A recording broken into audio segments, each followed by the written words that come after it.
আগের বছর ঠিক এই সময় করেই আমি এদের দুজনকে ভ্যাকসিন করে দিয়েছিলাম পার্ভো ডিস্টেম্পারে। দুটো দুজনকেই ভ্যাকসিন করা হয়েছিল।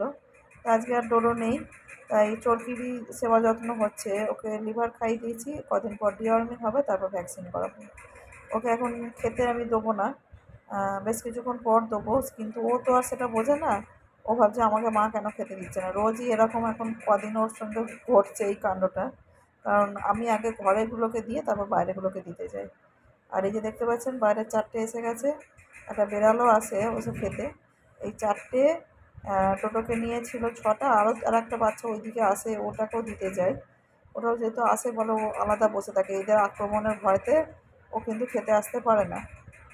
আমার সত্যি কথা বলতে ইচ্ছা হয়েছে এদের খেতে দিচ্ছি, সেই জন্যই বোধহয় আমাকে ভগবান জুটিয়ে দিচ্ছে। মানে আপনার যদি ইচ্ছা থাকে কিন্তু ভগবান ঠিক আপনাকে জুটিয়ে দেবে খেতে। সেরকমই আমি এদের অনেকদিন থেকেই খাবার দেওয়া শুরু করেছি, কিন্তু আমার ঠিক জুটে যায়, কোথা থেকে না কোথা থেকে ঠিক জুটে যায়। মানে এরকমও হয়েছে মাঝে সাঝে পয়সা নেই, কিন্তু ঠিক আমি খাবার নিয়ে এসেছি। চালটা আমার অসুবিধা হয় না, আমার দাদারা চালটা রেশনের চাল খায় না, ওরা দিয়ে দেয়। মোটামুটি ওই রেঁধে বেড়ে এদের খাইয়ে টাইয়ে দিই। আর যেহেতু চরকির বললাম যে লিভার হয়েছে বলে ওকে এখন দেবো না, আমি ওই পাশের পাড়াতে খেতে দিতে যাচ্ছি, কিন্তু ওর মাথা খারাপ হয়ে যাচ্ছে যে আমাকে কেন খেতে দিচ্ছে না। ওর তাই আমার পিছনে দৌড়াদৌড়ি দৌড়াদৌড়ি করছে, দেখতে পাচ্ছেন। ওর মানে খুবই চিন্তা হয়ে যাচ্ছে যে ওকে কেন খেতে দেওয়া হচ্ছে না। তো ওর এরপরে ডক্টর এসে ওকে ভ্যাকসিন করিয়ে দিয়ে যাবে। ভ্যাকসিন করানোর পর ইচ্ছা আছে স্টেরিলাইজেশন করানো, মানে একটা ধাপে ধাপে আমার করানোর ইচ্ছা আছে।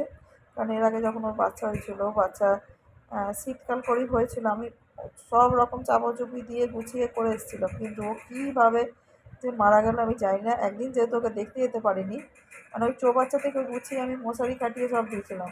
পরের দিন যেন মনে হলো হয় ও ওর ওপর বসে পড়েছিল কিনা সেটাও তো জানি না, অবলা জীব বোঝে কিনা। তবে মা হয় কি এই ভুল কাজটা করবে সেটা আমার মনে হচ্ছে না। মনে হচ্ছে হয়তো কোনো কারণে ঠান্ডাতেই মারা গেছিলো। আমি পর যখন গিয়ে দেখি আমার খুব খারাপ লেগেছিলো। তারপর ও অনেক দিন ধরে মানে আমাকে দেখতো আর কাঁদতো, হয়তো বলতে চাইছে যে তুমি কি কোথাও বাচ্চাটা রেখেছো, বলে আমার বাচ্চাটা মারা গেল। ওই যে আমি গেছি, ও দেখতে পাচ্ছেন ওই যে ওটা হচ্ছে ওয়াচ টাওয়ার, রাত্রিবেলা ওইখানেই ও শুয়ে থাকে গলিতে, মানে এই রাস্তার গলিতে যদি কোনো রকম কিছু দেখে তাহলে ও চিৎকার করে অস্বাভাবিক। তো ওই যে আমাকে দেখে নিল যে আমি কোথায় খেতে দিতে গেছি, এবার যেহেতু আমি আসছি এইবার ও নিচে আবার নেমে আসবে। ও এরকম করেই ওইখান থেকে লক্ষ্য রাখে। আমি যদি কারোর বাড়িতেও যাই ও কিন্তু আমার পেছন ঠিক যাবে। মানে ওটাও হচ্ছে ওর একটা গুণ। মানে আমাকে কিন্তু ও খুব ভালোবাসে, বুঝতে পারি, কারণ ও যেখানে যাই আমার পিছু করে। হয়তো অনেক দূরে দূরে যেতে পারে না, কিন্তু অপেক্ষায় বসে থাকে ঠিক টঙে উঠে। ওই যে দেখুন, ও ভাবছে আমায় কখন খেতে দেবো, তাই জন্য আমার হাতে পায়ে ধরার মতো কাণ্ড হয়ে গেছে। ওই দেখুন, তোকে আজ খাবার দেওয়ার নেই, আমার খাওয়া শেষ। খেতে হবে না, খেতে হবে না, খেতে হবে না, চলে যাচ্ছি। না আমাকে ওখানে ডেকে নিয়ে গেলে হবে না, ওখানে ডেকে নিয়ে গেলে কি? না না না না না, খাবার নেই না, কোথায় পাবো? কি সমস্যা, কথা বললে কি হবে? কথা বলছিল আমার সাথে, কি আমি খাবার দিতে পারবো? কি কি আছে? কথা বলছে, দেখো ওকে